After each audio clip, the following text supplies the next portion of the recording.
Well, as much I despise you to the core, Richard, I'm right behind you on this one. Big British. Blackmail, it's a dirty art, isn't it? It is. It's very, very underhand, and it's not the Yvonne that I've met. I'm most surprised and sickened, to be honest. And Nathaniel, I've noticed, and I'm a bit disappointed in you, you've not signed the e-petition that I set up. Do you recall? I do, and I recall signing it. Oh, well, maybe I need to recheck. Maybe. If I'm doing you a disservice, I apologise. But just to remind people, you can go to the government website, e-petitions, look for ban Slayer albums outright, search for that, sign your name. It's a noble cause. It certainly is. You, Nathaniel, may not have any letters this week, but I've got a couple that I need to relay, if you would indulge me. Of course. Now, I'm not going to read this one verbatim because it was quite wordy, and it was no surprise when you find out who it's from. Susan Dent, of Countdown fame, the lady in Dictionary Corner. Yes. She's written in to confirm that my definitions of the word lash, as taken from the freedictionary.com, were in fact absolutely correct. Eat that, Barrett Moore! Well, I think we have to get this into context, Richard. If you recall from last week, there was a Mrs. Flange that wrote in. Mr. Testes, I believe, the week before. Yes. I think we have to be wary of the fact that people are going to use pseudonyms, Richard. Oh. This is clearly not Susie Dent herself, is it? You don't think it's her? Of course it's not. She's an intelligent woman and she knows how to spell and use words correctly. You don't. I'll seek corroboration and I'll get back to you on that one. Okay, you check that out. The second correspondence is from a Mr. Felix Collender, and he's making a complaint. I'm going to read this one word for word. Okay. Dear Nathaniel and Richard, I'm not happy about the order there, I've got to say. Each Monday, I arrive at my tedious job, happy in the knowledge that as soon as I log my computer on in my tiny, soul-destroying little cubicle, the first thing I will do is fire up iTunes and download my favourite movie review podcast. Once that's done, I'll then proceed to download yours as well. Nathaniel, this guy clearly thinks he's a comedian, which I don't approve of. I'll continue. Okay. Imagine my dismay this Monday when no new episode was available, nor Tuesday. And now, on Wednesday, as I write this letter, still no new episode. Sort it out, will you? Yours, Felix Collender. Well, screw you, Mr. Collender. Screw you! Well, Mr. Collender, I take a different opinion. If you're having the patience, bear with us. I know we're should be a more professional outfit and broadcast at the same time every week. We have got live, Mr. Collins, some things come up on occasion. Why are you apologising to this man? Because he wants to download our stuff. This isn't our job. We do this out of the goodness of our hearts. I'm not apologise. The man's a blithering idiot. No, you're not. Don't listen to him, Mr. Collender. At least I'm very appreciative of your tuning in. And I don't want him tuning in. I don't want him listening. Mr. Collender, never download this programme again. Piss off! Don't listen to him, Mr. Collender. You come back. You're more than welcome. One last thing, Nathaniel. One last thing I've got for you here before we move on. Are you ready? I'm ready. Focus yourself. Okay. It's a movie quiz. Here we go. Nathaniel, who directed The Last of the Mohicans? You shit. Come on. I don't know, Richard. Number 2, who directed Spies Like Us? I don't know, Richard. It's John Landis. Is it? Number 3, name the Kevin Smith movie currently in UK cinemas.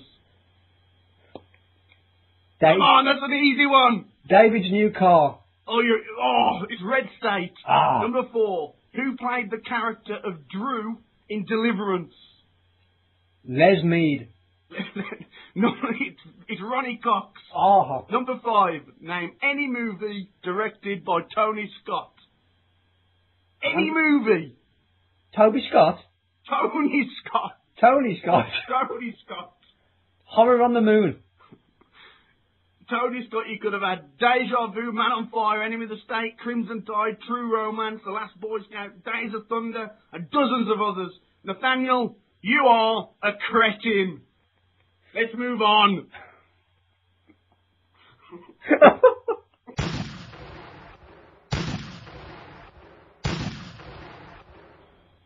Okay, people, it's time for your weekly dose of all things new in movie land, and Louis Leterrier is set to direct a magician heist movie entitled Now You See Me. Luckily, he appears to have convinced Zombieland buddies Woody Harrelson and Jesse Eisenberg to team up once more. Could be fun. Warner Brothers are developing a Moses biopic entitled Gods and Kings, charting the life of the man who allegedly penned both the Ten Commandments and the Torah itself. Interestingly, Steven Spielberg is in discussions to helm it. Shalom, my friend, for that certainly takes some chutzpah. Raunchy comedy Bad Teacher may have been disastrously unfunny, but it is breaking new ground. In preparation for the DVD release, the movie is to be re-released for 2 nights in the US, in cinemas, free to see. Not a great film, that's for sure, but this is certainly brave marketing, which may lead to other free-to-watch opportunities, something no one can object to, surely. Damon Lindelof, writer of Ridley Scott's Prometheus, has been titillating with some of the concepts behind the summer 2012 movie. 1. Robots are not all they seem. 2. It's an ensemble cast, most of them military types. And 3. The heroes get picked off when least expected. Call us old-fashioned, but this sounds just like Alien rebooted. Come clean, Ridley Scott, you prick-teasing arsehole.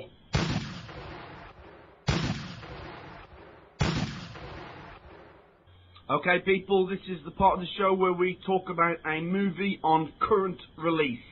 And this week, we're going to be talking about Shark Night 3D. Here's the plot. 6 highly attractive 20-somethings head into the bayou for a weekend of fun and frolics. Feeling safe, the last thing they expect from an inland lake is to be picked off by man-eating sharks. But, wouldn't you know it, that's exactly what begins to happen. How did the sharks get there?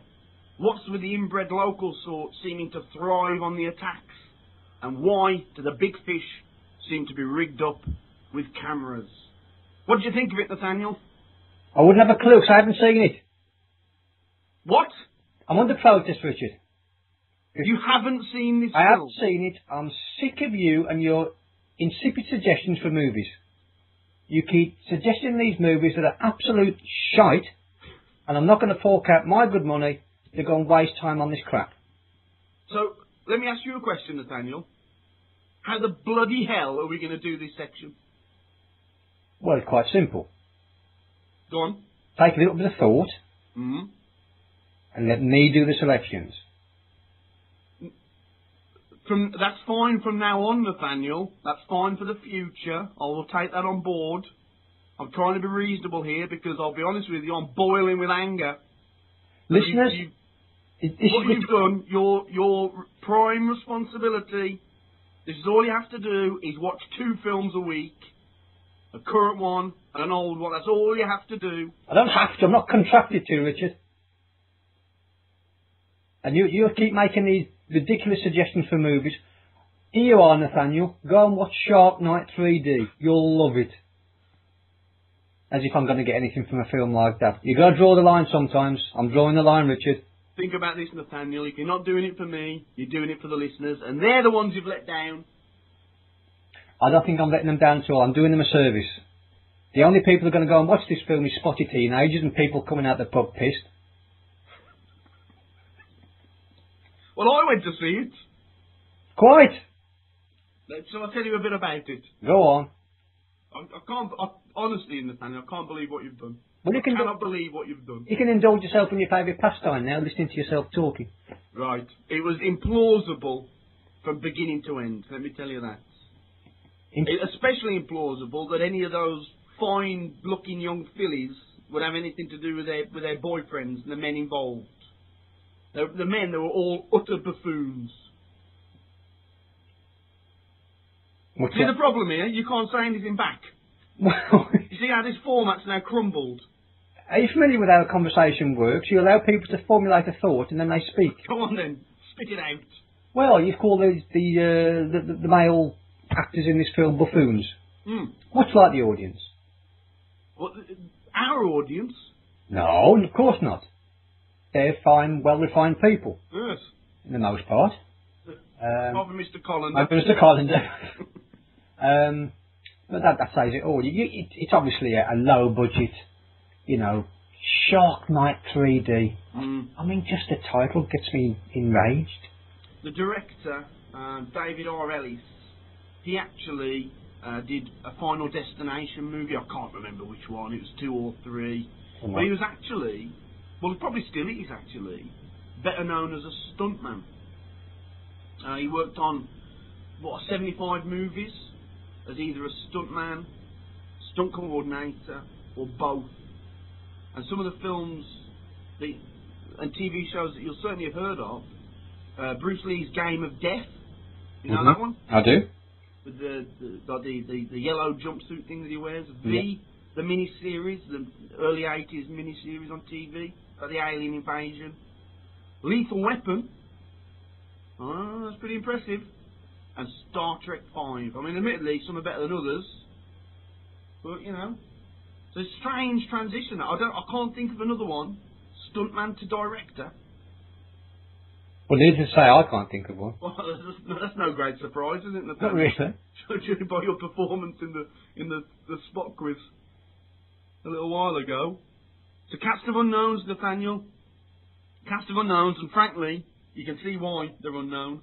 They weren't very good. Well, anybody of any repute is surely not going to sign up for a movie like this, are they? Unless they're desperate for a few quid. I guess not, but you see, comparisons have been drawn between this movie and last year's Piranha 3D. Well, I'm going to tell you I'll tell you what the big difference is between the two films, shall I? Did you see that one? I didn't, no. You didn't see. You missed a treat. You missed a genuine treat, Nathaniel. Piranha 3D was probably the best horror film of last year. It was great fun. It was directed by a proper horror director. That's difference number one. That's what these differences are all there to show why Piranha is far superior. Okay. Genuine, well-regarded actors appeared in it. Wasn't Kelly Brook in that? Who? Have I got the wrong film? Kelly Brook. Oh yes, Kelly Brook cavorted naked. There's almost like a mermaid scene with her and a blonde lovely cavorting naked as the day they were born, Nathaniel. Naked, shorn of all hair, apart from that upon their heads. Maybe they should have called the film Kelly Brook 3D. Might have got even more. Oh, that would have got some punters in. That's for sure. Piranha, genuinely gory, proper gore, and some gore effects that I've never seen before. And as you know, well, I'm partial to a horror film. Yeah, you like a bit of blood spurting, that's for sure. I do. As long as it's only pretend and it's in the movies, I don't mind it. Shark Night 3D, there was no gore at all.